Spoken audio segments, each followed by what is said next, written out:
We've come to the end of our Kriya Yoga Meditation Beginner's Guide. This is lecture 21 within the series.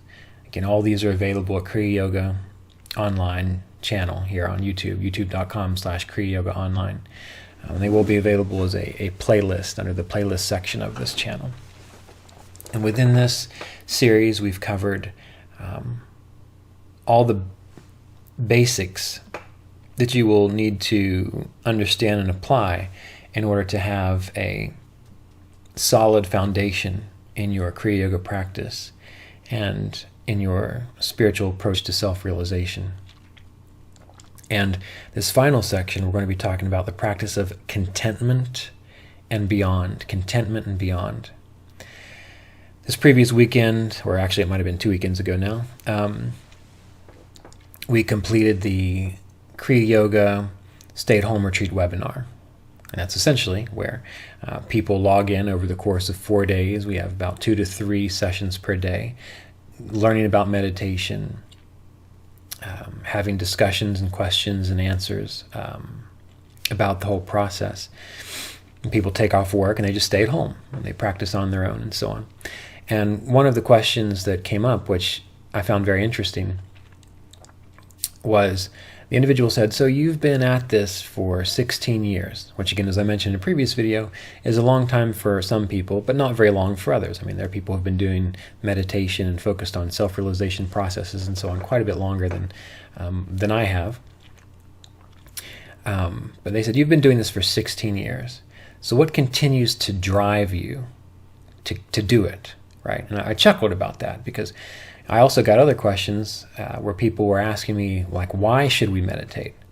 And these are things that never occurred to me, meaning I never really thought to myself, why should I meditate? I never went to a meditation training to ask the person to prove to me why I should meditate. It just seemed like the thing to do, so I did it. And the idea of what drives me, well, nothing drives me. It's just something that I do. And that question kind of reveals a little bit of an insight into, I think, how people perceive meditation. Because usually we come to a practice or an idea because we're seeking something. That's the thing that drives us. I'm doing this to get that. And sure, when I first got interested in yoga and meditation, there were things that were driving me. I wanted to be more at peace with myself. I wanted to understand all these philosophical topics that I had learned about, in my study of philosophy. I wanted to know what would really calm the mind down, because I studied psychology as well. What's the actual thing, aside from therapy, aside from all these, strange ideas, that would really get to the heart of the matter, to put psychological health and well-being to bed once and for all. I had an interest in understanding what is this all about? Why is life like this? Why is it so beautiful and horrible at the same time? Why are there these cycles? What is really going on within the world? So in the beginning, those were things that drove me to explore the path of self-realization through Kriya Yoga, also self-inquiry and Vichara. But over the years, they've just become not something that I'm driven to do, but something that is natural, in the same way that it's natural for me to want to eat good food, healthy food. It's natural for me to want to exercise. It's natural for me to want to feel sunlight on my skin. It's natural for me to want to take a bath or a shower when I'm dirty. To me, it's not about a driving force. Like I don't necessarily consciously seek out sunshine, healthy food, exercise, and cleanliness, taking a bath, for example, because I'm in my mind thinking I need to get somewhere with that. It's just appropriate to being a healthy human being. And so when it comes to spirituality, self-inquiry, meditation, you realize over time, even though you start with probably some drive, you realize over time that it's just a matter of being a mature grown-up, in a sense. It's just a matter of being a mature grown-up. When you're a kid, your parents have to force you to get in the bathtub. That's like the guru has said, you must meditate. So they got to force you to get in the bathtub. But as an adult, you just appreciate being clean. So the same thing is true with meditation, self-realization. There comes a point where you realize it is just a natural part of being a mature, healthy-minded person. All right. Now, there are plenty of crazies out there who meditate, and there are plenty of non-healthy-minded people out there who meditate. So it's not necessarily a defining characteristic. But when it comes to the idea of drive, if a person has been doing it well for a while, then it's not a matter of drive. It's just a matter of, this is just natural. This is just an extension of who I am. So we've discussed things even in previous videos, such as what to do during dry spells. Well, again, if it's just something that you do, like, you don't really worry about dry spells. And this brings us to our topic of today, which is the practice of contentment. Contentment is spoken of in the Yoga Sutras of Patanjali, Kriya Yoga text, which, by the way, those of you who keep asking me if I recommend a good commentary on the Yoga Sutras, well, so those of you that aren't aware, the book Kriya Yoga, Continuing the Lineage of Enlightenment, that is a commentary on the Yoga Sutras of Patanjali. But anyway, in the Yoga Sutras of Patanjali, there's a sutra that speaks to the idea of contentment as being a very important aspect of your yoga practice. So that means that if you want to have a full yoga practice, it's not just doing your Kriya pranayamas, your energization exercises, it's also practicing contentment, right? In Vasistha's yoga, one of the 4 gatekeepers of liberation is contentment. This idea of contentment is its own reward. And people say, well, how do you develop contentment? Well, that's a silly question. You develop contentment by practicing being content. And of course, in the beginning, you're kind of forcing it.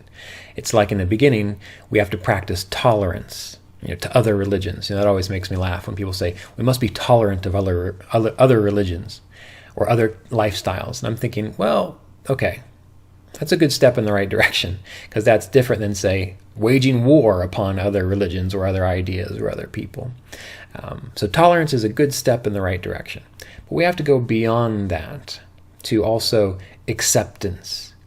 In the practice of contentment, at first, you might have to force yourself to practice contentment, where you look around and you see that your relationships are a total mess, you don't get along with your parents, you haven't really taken good care of your bank account, and you're sitting there saying, how on earth can I be content? I'm getting ready to turn 50 and this stuff still hasn't worked out, and you're telling me to be content. And that can really aggravate some people.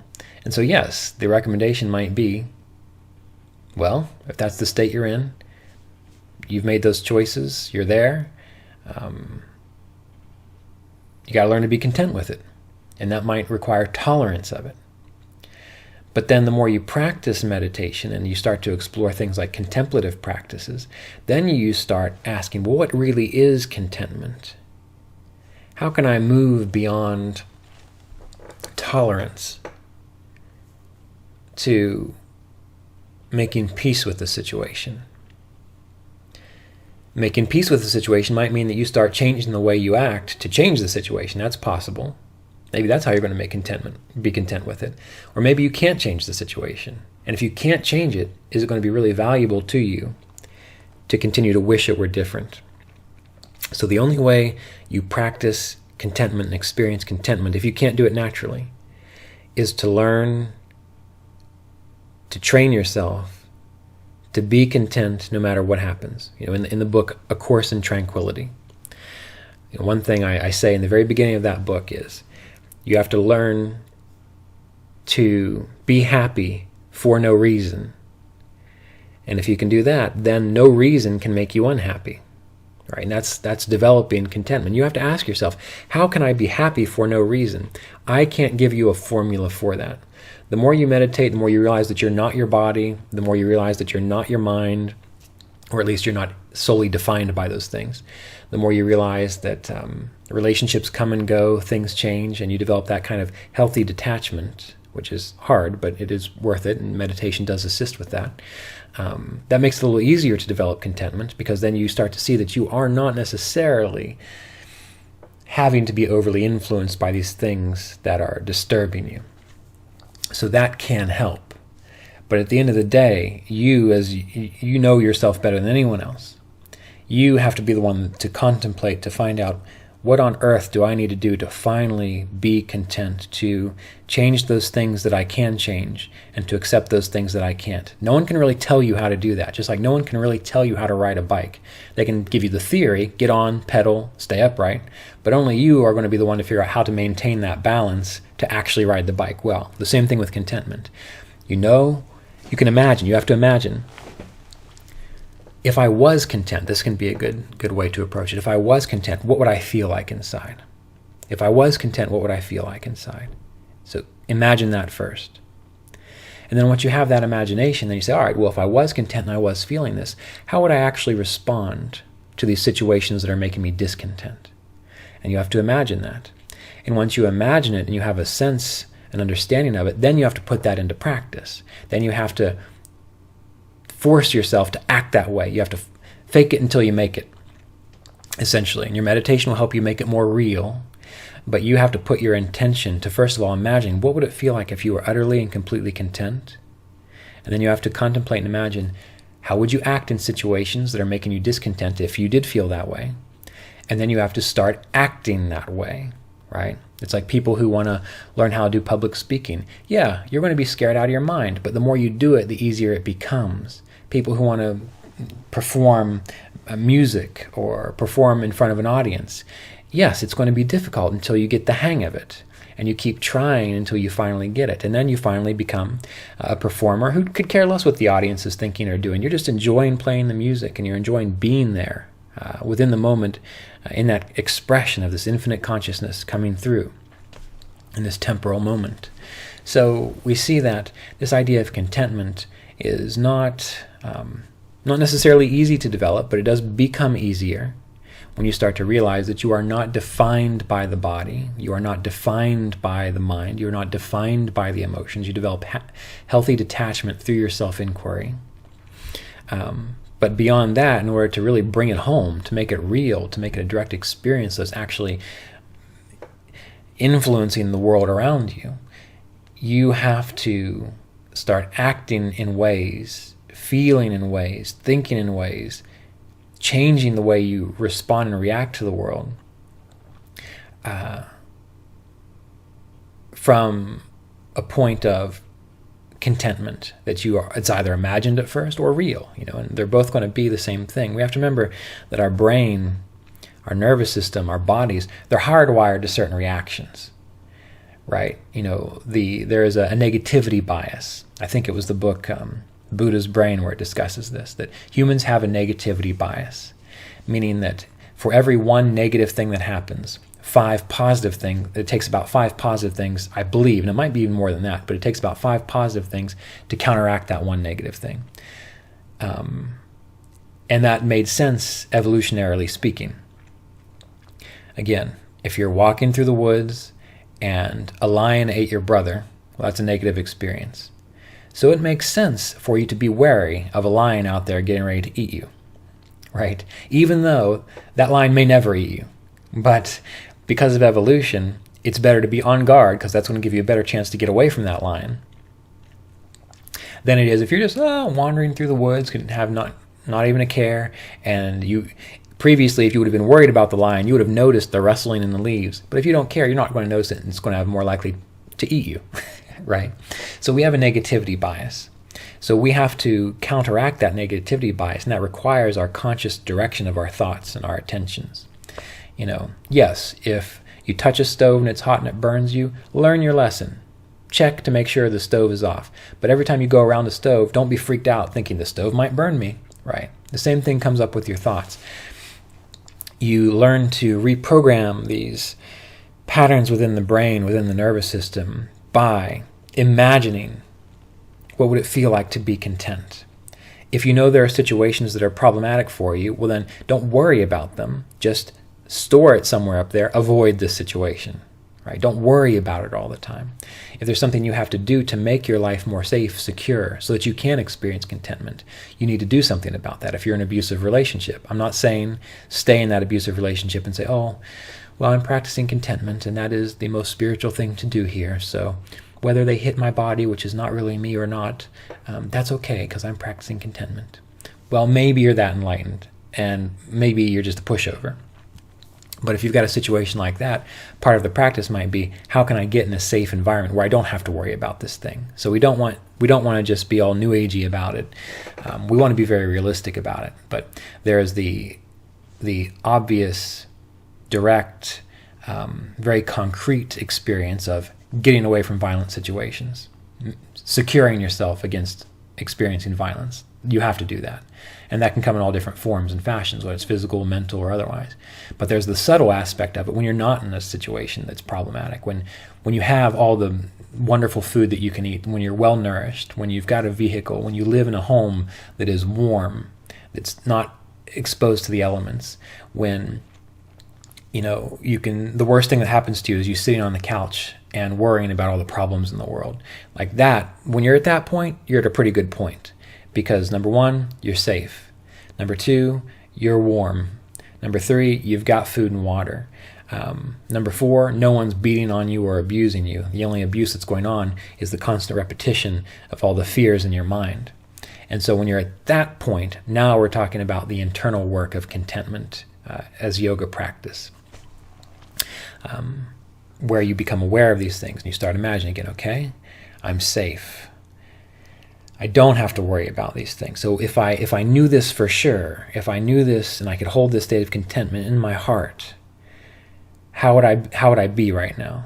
And you have to imagine it first and then start living and acting from that. And what you're going to find is that will also, by practicing this kind of contentment, will deepen your meditations like you would not believe. Because what's the thing that gets in the way of your meditation? Worrying. You sit down, you start worrying about what you're going to have for dinner. You start worrying about your bills. You start worrying about things that happened to you when you were, a teenager. You start worrying about how you're mistreated, how you haven't met Mr. Right or Mrs. Right. All these things go through your mind. And if you can start to let go of all those worries and realize, no, it's okay to be content right now because, again, I am safe. All is well. There's no harm coming to me. Then your meditations will go deeply very quickly because you're not defined again by all these thoughts. So contentment, getting to a point of contentment, setting up your life to where you can have contentment and recognizing when contentment is really just a step away from the worry and the anxiety to the imagination and learning how to apply it, which takes work because, again, you're used to that negativity bias of the constant non-contentment. And you have to kind of rework the brain. That's going to take a while, and that's going to take some subtle processes, but the subtle process is just continuing to imagine and apply and try until it becomes natural. It's like, you may have heard the story, I might have told it before, when I was in college, and I came from a family of worriers. It's almost as if you didn't worry about something was going to go wrong. And I adopted that. And I remember sitting, leaning up against this column, down below the student center and the cafeteria, and I was with one of my friends, Justin. We'd always have all kinds of interesting philosophical conversations about. And it was a beautiful day. And I was sitting there, and the sun was shining, and I just had a wonderful meal, and I had completed my finals, and they went well, and I still had this sense of worry and dread. And I just started laughing, and Justin looked at me and said, "What?" He's like, "What happened?" And I said, it just occurred to me that I think that if I don't worry about something bad is going to happen. And here I am in this beautiful environment, and I can't appreciate it because of this subtle negativity bias that had been ingrained in me ancestrally and so on. So it was at that moment when I was in college that I started trying to rework that. And it took a while. It was a little while later that I got more into meditation, and I still recognized it as an issue. And it took a few years to work through that, despite the intensity of the meditation and so on, to where it became a more natural state to not worry, to know that, there is safety out there if you seek it out and if you can, arrange your life in such a way that, yes, things do go wrong in life, but they don't always go wrong. Sometimes things go wrong, and there's no reason to be discontent about that either. That's just a natural part of the world. Things die, things are born. Tires go flat. Sometimes they stay perfectly inflated for 20 years. It just happens, you deal with it, you move on, right? So you don't want to define yourself by these problems through the mind. So contentment is a very, very, very important thing to consider. If you want to read more about contentment, the book A Course in Tranquility, it's all about it, right? You got to have contentment in order to develop a tranquil state. In the book Kriya Yoga Vichara, read the chapter on the 4 gatekeepers of liberation for more information on contentment. This is a very subtle process. It's very easy, but it's tedious and it does take a lot of work. And it is an extremely important part of a holistic practice of Kriya Yoga meditation or any spiritual path, from what I can tell at least. So keep this in mind. And this will conclude our Kriya Yoga Meditation Beginner's Guide series. It's been a pleasure to answer your questions, to have some guidance from you, to speak to topics that were most important to you while trying to stay on track with what is the core processes and kind of philosophies to undertake. So I appreciate you taking the time to tune in. This will more than likely be the last lecture that I do for a while, at least for this year. We'll be focusing more on astrology and my own internal work. So it's this time of year where I back off a bit and I spend more time in meditation, which I'd like to encourage you to do too. But you've got plenty of resources available to you. You've got all kinds of resources available to you. And as far as I can tell over these years, there's nothing new that I could say. Everything that has been said has been said. So if you need to review, just go back to previous videos on this channel. Reread Kriya Yoga, Continuing the Lineage of Enlightenment, A Course in Tranquility, Kriya Yoga Vichara. Go get the MP3 downloadable courses, the Kriya Yoga training, the 11-hour Kriya Yoga training course, the 26-hour Yoga Sutras training course at astrovedicastrology.com under the Learn Kriya Yoga tab. Review these things because there's nothing new for you here, meaning anything else will probably be a repeat. And in fact, it usually is a repeat. So you're going to hear a lot of repetition anyway. So don't get caught up on the, I can't wait till Ryan comes out with a new video or a new book or a new webinar or whatever it might be. Forget about that. That's your mind getting in your way. Go back and make sure you've mastered everything else that has been discussed up until this point. And by that time, if you've done that, you'll be well on your way to being able to guide yourself in the process. And it's supposed to be a self-guided process anyway, hence the term self-realization with a capital S. So take it upon yourself to study, to apply what you learn, to be steadfast on the path, and to try to avoid the trap of needing it described to you in more and different and more fantastic ways. All right. Master the basics, which are already available to you.